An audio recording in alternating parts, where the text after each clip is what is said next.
بندہ ناچیز نے قرآن مجید فرقان حمید کی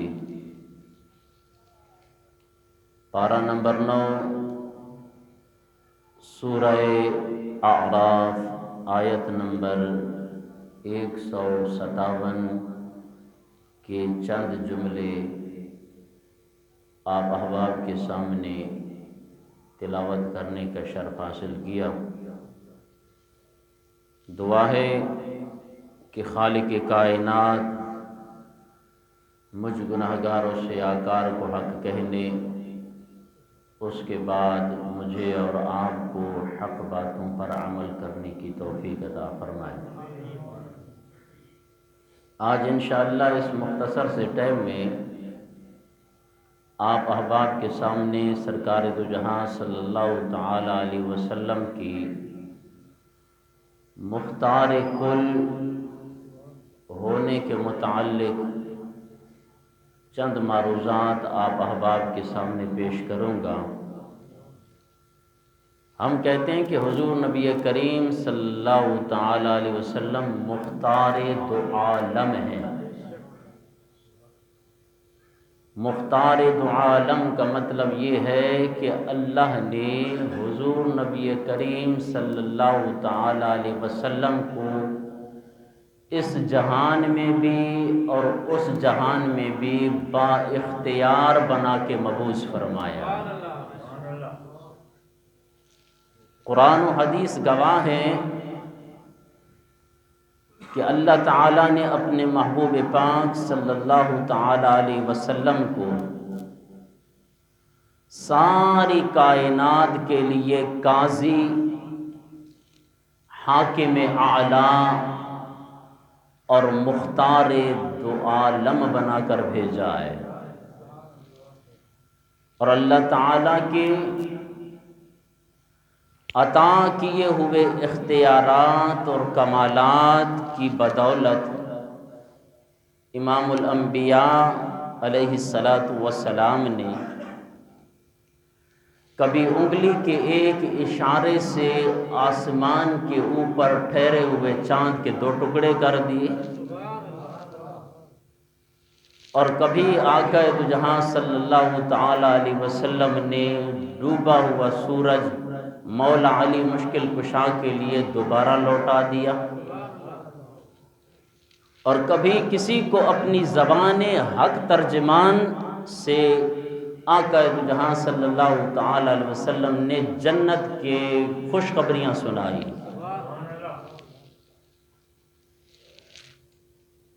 تو اللہ تعالیٰ نے اپنے حبیب کو ہر چیز کا اختیار دے دیا ہے۔ اسی سلسلہ میں نے آپ احباب کے سامنے 9واں پارہ سورہ اعراف آیت نمبر 157 آپ احباب کے سامنے تلاوت کی۔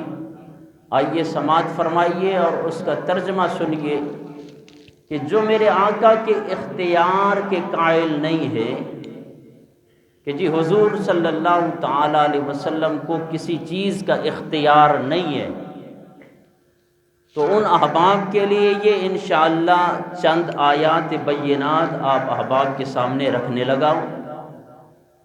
اس کے بعد حضور صلی اللہ تعالی علیہ وسلم کے مختار دو عالم ہونے پر چند احادیث آپ احباب کے سامنے رکھوں گا، تو آپ خود اندازہ لگائیے کہ ان آیات بینات میں اور احادیث میں سرکار دو جہاں صلی اللہ تعالی علیہ وسلم کا مختار کل اور مختار دو عالم ہونا کیسے ثابت ہو رہا ہے کہ اللہ نے اپنے حبیب کو ہر چیز کا اختیار دے دیا ہے۔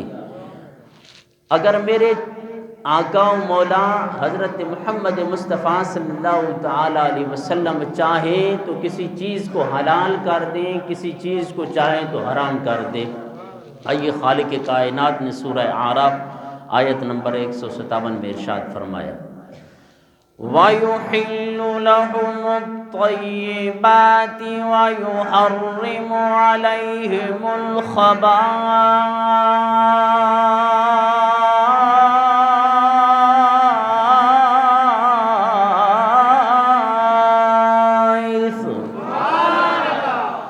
رب تعالیٰ نے ارشاد فرمایا میرے محبوب کی تو یہ شان ہے وَيُحِلُّ لَهُمُ الطَّيِّبَاتِ کہ وہ مسلمانوں کے لیے پاک اور ستھری چیزوں کو حلال اور گندی اور ناپاک چیزوں کو حرام فرماتا ہے۔ یہ اختیار خالق کائنات نے اپنے حبیب حضرت محمد مصطفیٰ صلی اللہ تعالیٰ علیہ وسلم کو عطا کر دیے۔ خالق کائنات نے 9واں پارہ سورہ اعراف آیت نمبر 157 میں ارشاد فرمایا کہ میرے محبوب کی یہ شان ہے وَيُحِلُّ لَهُمُ الطَّيِّبَاتِ کہ میرے محبوب پاکیزہ چیزوں کے لیے پاکیزہ چیزوں کو مسلمانوں کے لیے حلال فرماتے ہیں وَيُحَرِّمُ عَلَيْهِمُ الْخَبَائِثَ اور میرے محبوب کی شان یہ ہے کہ میرے آقا گندی اور ناپاک چیزوں کو آپ حرام فرما دیتے ہیں۔ عزیزان محترم، قبلی والے آقا حضرت محمد مصطفیٰ صلی اللہ تعالیٰ علیہ وسلم کی حاکم اعلیٰ اور مختار دو عالم ہونے کی اور کیا دلیل ہو سکتی ہے کہ اللہ تبارک و تعالیٰ نے حضور نبی کریم صلی اللہ تعالیٰ علیہ وسلم کو یہ اختیار دے دیا کہ اے میرے محبوب پاک جس چیز کو تو چاہے حلال کر دے اور جس چیز کو چاہے تو اسے حرام فرما دے۔ اللہ اکبر کبیرہ۔ اور پھر کملی والے آقا حضرت محمد مصطفیٰ صلی اللہ تعالیٰ علیہ وسلم کی حلال کی ہوئی چیز کو کوئی حرام نہیں کر سکتا۔ دنیا کا کوئی انسان تو درکنار، اللہ تبارک و تعالیٰ بھی اپنے محبوب علیہ الصلوۃ والسلام کی کیے ہوئے فیصلے کو رد نہیں فرماتا۔ آئیے جناب والا 5واں پارہ سورۃ النساء آیت نمبر 65 میں خالق کائنات نے ارشاد فرمایا فَلَا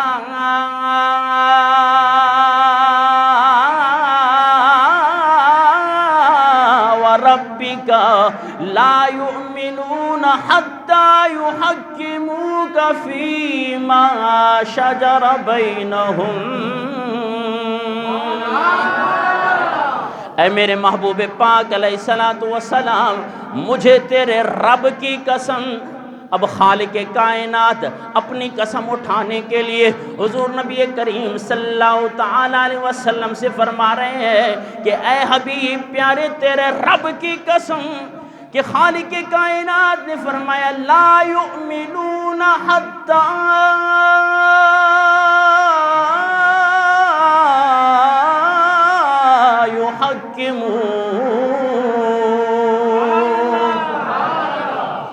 اتنے تک کوئی مومن اور مسلمان ہو نہیں سکتا اے حبیب پیارے جب تک کہ وہ اپنے تمام معاملات کے اندر آپ کو اپنا حاکم تسلیم نہ فرمائے۔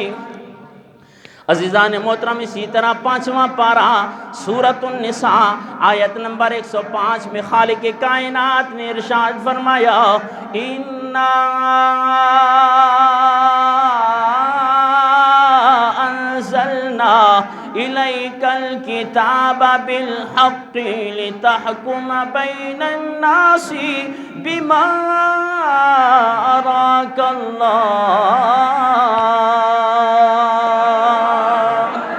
خالق کائنات نے 5واں پارہ سورۃ النساء آیت نمبر 105 میں ارشاد فرمایا اے میرے محبوب ہم نے تجھ پہ یہ کتاب اس لیے نازل فرمائی، یہ قرآن اور پاکیزہ کتاب اس لیے نازل فرمائی کہ تو لوگوں میں اپنے خدا کے عطا کیے ہوئے اختیار سے فیصلے فرمائے، کہ میرے آقا جو بھی فیصلہ فرما دیں۔ عزیزان محترم، فیصلہ کون کرتا ہے؟ جس کے ہاتھ میں اختیار ہوتا ہے۔ اگر کوئی شخص کسی چیز کا مالک نہ ہو، اگر کسی چیز کا اختیار اس کے پاس نہ ہو تو پھر وہ بندہ اس چیز کا کوئی بھی فیصلہ نہیں فرما سکتا۔ عزیزان محترم، ان قرآن پاک کی آیات بینات سے پتہ چلا کہ حضور نبی کریم صلی اللہ تعالیٰ علیہ وسلم کو خالق کائنات نے ہر چیز کا مالک اور مختار بنا کر مبعوث فرمایا۔ جب حضور نبی کریم صلی اللہ تعالیٰ علیہ وسلم اس کائنات کے اندر بھی ہر چیز کے مالک و مختار ہے، اور آخرت میں بھی جس کو بھی چاہے میرے آقا شفاعت فرما کے اسے جنت میں داخل فرما سکتے ہیں۔ اور میرے آقا کے اختیار پہ بات کرنے والوں کے لیے ایک تو قرآن پاک کی یہ آیات بینات۔ عزیزان محترم، لوگ کہتے ہیں کہ جناب یہ اپنے عقیدے کو شعر و شاعری کے ذریعے جناب والا ثابت کرتے ہیں۔ میں نے آپ احباب کے سامنے قرآن پاک کی 3 آیات بینات پڑھی، جن آیات بینات میں خالق کائنات نے واضح طور پہ ارشاد فرمایا کہ میرے محبوب کی شان یہ ہے کہ جس کے لیے جس چیز کو چاہے حلال کر دے، جس چیز کو چاہے اسے حرام کر دے۔ یہ اختیار خالق کائنات نے اپنے حبیب کو خود عطا کیا ہے۔ جب خالق کائنات نے ہر چیز کا اختیار اپنے حبیب کو عطا کیا ہے تو پھر وہ جنت کا بھی حقدار ہے۔ عزیزان محترم، اگر چاہے تو وہ کیونکہ جنت کا بھی مالک ہے۔ حدیث مبارکہ اٹھا کر دیکھیں، میرے آقا نے ارشاد فرمایا کہ حضرت عمر جنت میں، حضرت عمر فاروق جنتی ہے، ابو بکر جنتی ہے، طلحہ جنتی ہے، علی جنتی ہے، عثمان جنتی ہے۔ 10 وہ صحابہ جن کو میرے آقا نے اس دھرتی کے اندر، اس کائنات میں زندگی میں فرما دیا میرے آقا نے کہ یہ جنتی ہی جنتی ہے۔ عزیزان محترم، آپ کو پتہ ہے کہ جنت 7 آسمانوں سے اوپر ہے۔ تو عزیزان محترم، اب صحابہ کرام یہ جو 10 مبشرہ ہیں، اب ان کا وصال نہیں ہوا، ان کی شہادت نہیں ہوئی۔ جو صحابی شہید ہوا، جو صحابی اس دنیا سے وصال فرما گیا، اب وصال نہیں ہوا۔ میرے آقا نے 10 مبشرہ، 10 وہ خوش نصیب صحابہ کرام کہ جن کو میرے آقا نے زندگی میں فرما دیا کہ یہ جنتی ہیں۔ اور پھر یہ جنت کا اختیار اگر میرے آقا کو نہیں ہے تو میں پوچھنا چاہتا ہوں کہ جنت 7 آسمانوں سے اوپر ہے اور میرے آقا زمین پہ بیٹھ کے جنت تقسیم کر رہے ہیں، تو پھر پتہ چلا نا کہ آقا دو جہاں صلی اللہ تعالی علیہ وسلم کو اللہ نے ہر چیز کا اختیار عطا فرما دیا ہے۔ اور کسی شاعر نے کیا خوب کہا کہ کونین دا مختار میرا سونا نبی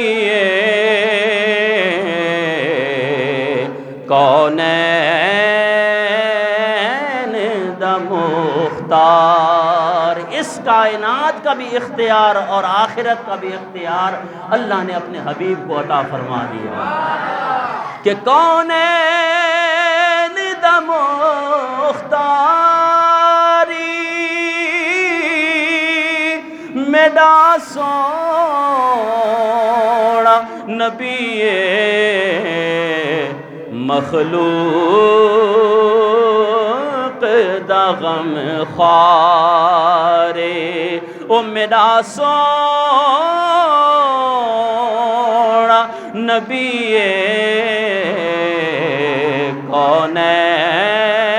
کونین دا مختار۔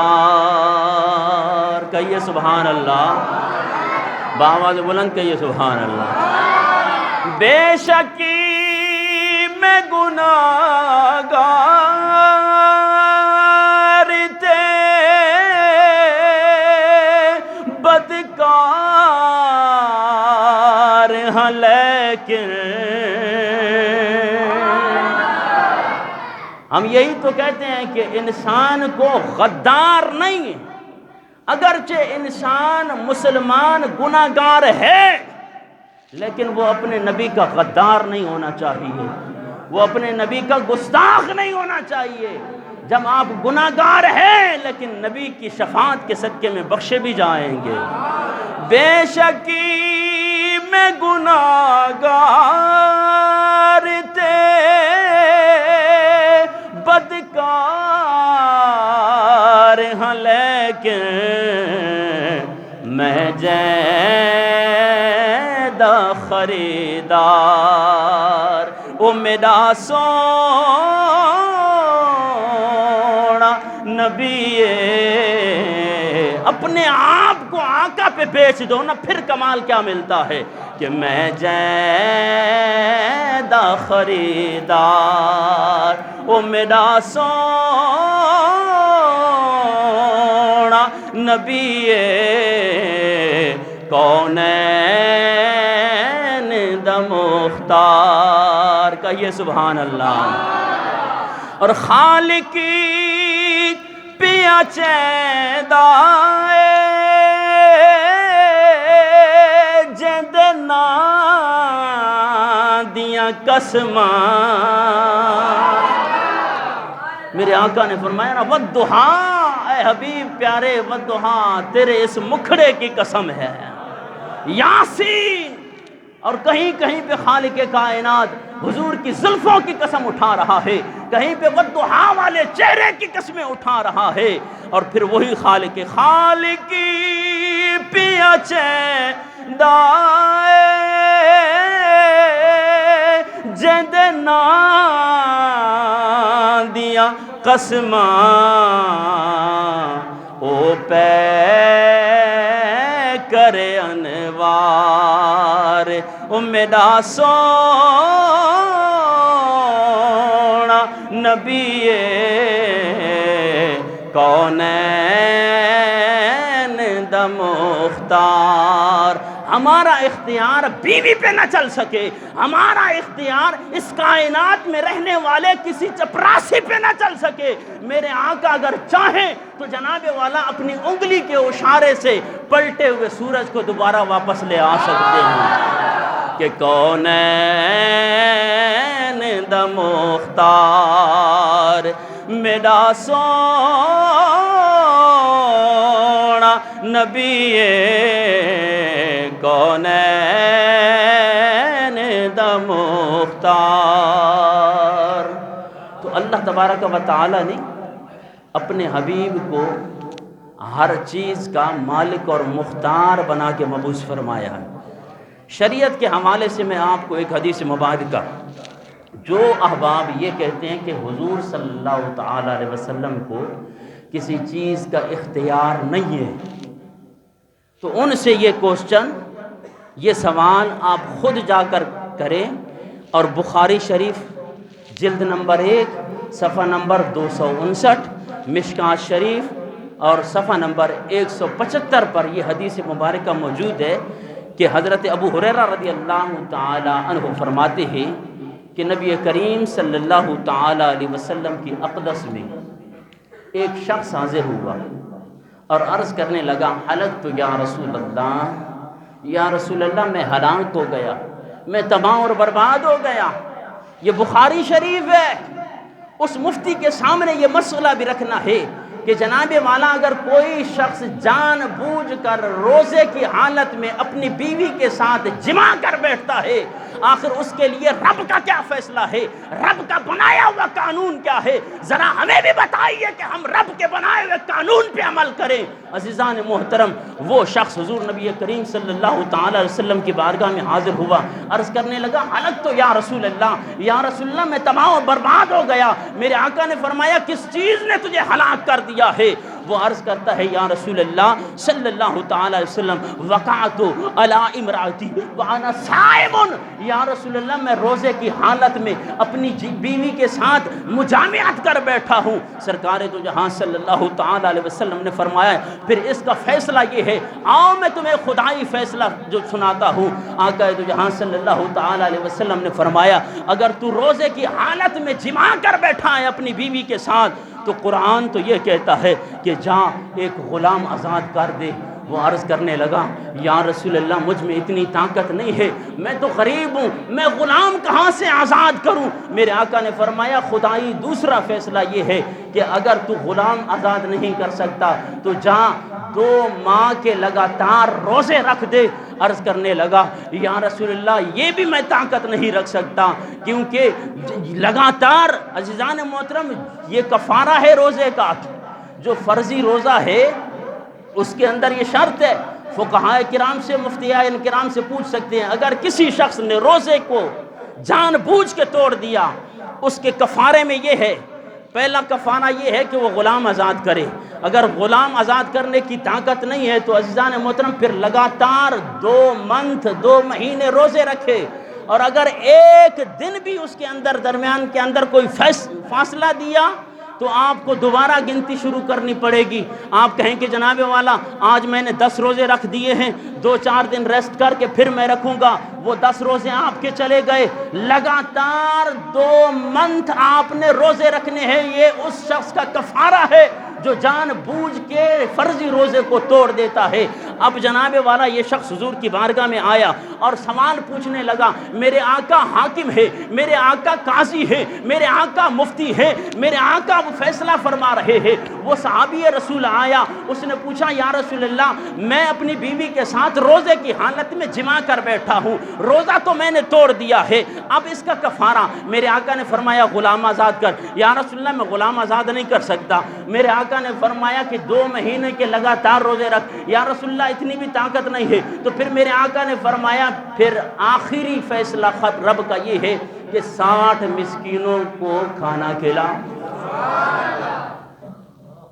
اب جناب والا اگر نبی بے اختیار ہے، حضور کو کسی چیز کا اختیار نہیں ہے تو بس اب اس نے کہا کہ یا رسول اللہ میں خود غریب ہوں، میں 60 مسکینوں کو کھانا کیسے کھلاؤں.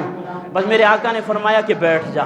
اتنے میں عزیزان محترم ایک اور صحابی رسول آئے، ٹوکرا کھجوروں کا لے کر حضور کی بارگاہ میں حاضر ہوئے اور عرض کرتے ہیں یا رسول اللہ اس ٹوکرے کو، اس کھجور کے ٹوکرے کو غریب و غربا کے اندر تقسیم فرما دیں. میرے آقا نے فرمایا این السائل، جس نے ابھی ابھی سوال کیا تھا وہ سائل کہاں پہ ہے.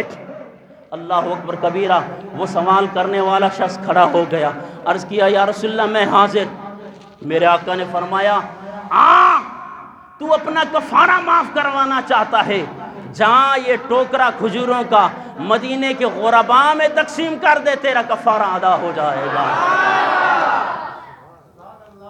نبی کو بے اختیار کہنے والوں، ہم بھی آپ سے پوچھنا چاہتے ہیں ذرا ہمیں بھی آپ اپنے اختیار پر، اپنی طاقت کے بلبوتے پہ یہ فتویٰ ہمیں ضرور لے کر دیں کہ جناب والا اگر یہ تینوں چیزیں ہم نہیں کر سکتے، اگر جناب والا غلام آزاد نہیں کر سکتے، 2 مہینوں کے روزے نہیں رکھ سکتے، 60 مسکینوں کو کھانا نہیں کھلا سکتے، آپ بھی ذرا ہمیں سفارش کر کے جناب والا ایک ٹوکرا کھجور کا وہ دلوا کر دیں، ہم غریبوں میں تقسیم کر دیں اور ہمارا کفارہ ادا ہو جائے. عزیزان محترم ہم نے بے اختیار نبی کا نہیں، با اختیار نبی کا کلمہ پڑھا ہے. یہ بخاری ہے، جلد نمبر 2 ہے، صفحہ نمبر 259 ہے. حضرت ابو ہریرہ راوی ہیں اس حدیث مبارکہ کے. مشکات شریف میں بھی یہ حدیث مبارکہ موجود ہے. میرے آقا نے فرمایا کہ اے صحابی جہاں یہ ٹوکرا مدینے کے غرباء میں تقسیم کر دے، تیرا کفارہ ادا ہو جائے گا. عرض کرتا ہے یا رسول اللہ مدینے میں مجھ سے زیادہ غریب تو کوئی ہے بھی نہیں. اور میرے نبی کا اختیار دیکھو. میرے آقا نے فرمایا اے صحابی جہاں اس ٹوکرے کو اپنے اہل و عیال میں خرچ کر دے، تیرا کفارہ معاف ہو گیا.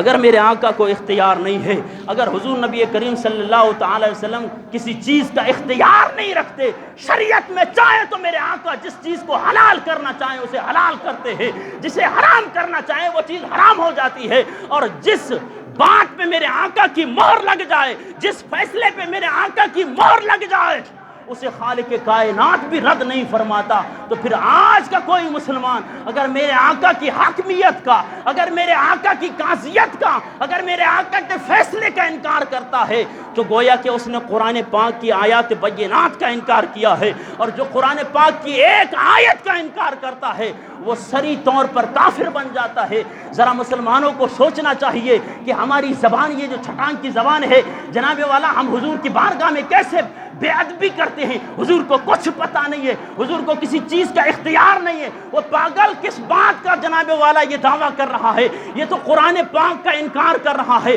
قرآن کی 20 آیات ہیں کہ جن آیات بینات کے اندر خالق کائنات نے اپنے حبیب کو اختیار دے دیا ہے. یہ جو خطبے کے اندر میں نے آپ احباب کے سامنے تلاوت کی آیہ مبارکہ، خالق کائنات نے فرمایا وَيُحِلُّ لَهُمُ الطَّيِّبَاتُ وَيُحَرِّمُ عَلَيْهِمُ الْخَبَائِثَ. میرے آقا کی شان یہ ہے جس چیز کو حلال کرنا چاہیں حلال فرما دیتے ہیں، جسے حرام کرنا چاہیں اسے حرام کر دیتے ہیں. تو عزیزان محترم دلائل اور بھی بہت سارے ہیں، وقت کافی بیت چکا ہے۔ دعا ہے کہ خالق کائنات ہمیں سچے